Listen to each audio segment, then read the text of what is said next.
So the state has not declined relative to GNP in England and the United States under Thatcher and Reagan, but it's shifted.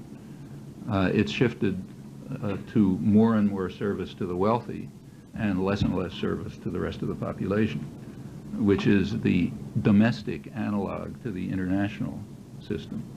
So yes, there is liberalization for the poor, like, 7-year-old children have to learn responsibility and, get out of that cycle of dependency and face market discipline and so on, but not rich people. They have to be protected from market discipline. They have to be protected by socialization of risk and socialization of cost, along with, of course, privatization of profit and management, but they don't want to face, they have to stay on the cycle of dependency. And that's become very striking in the Reagan and Thatcher years. So after 17 years of Thatcher, state expenditures relative to GNP were exactly what they were when she came in.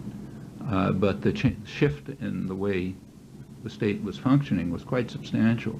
So there was a very sharp increase in poverty, an increase in millions of children in poverty, hunger that hadn't been seen for 50, 60 years, childhood diseases that had been declining and essentially overcome are now back.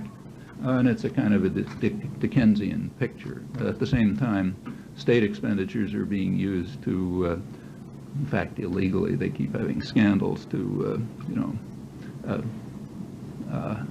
subsidize aerospace exports and so on and so forth. That's a shift. Same here. I mean, we're all familiar with it, so I don't have to talk about it.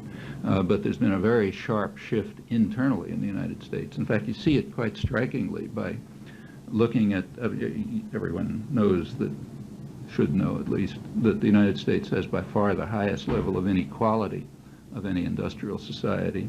And in fact, it's been, after having declined from about 1945 till around 1970, it's been increasing, and it's now back to what it was around the 1920s, and still going up.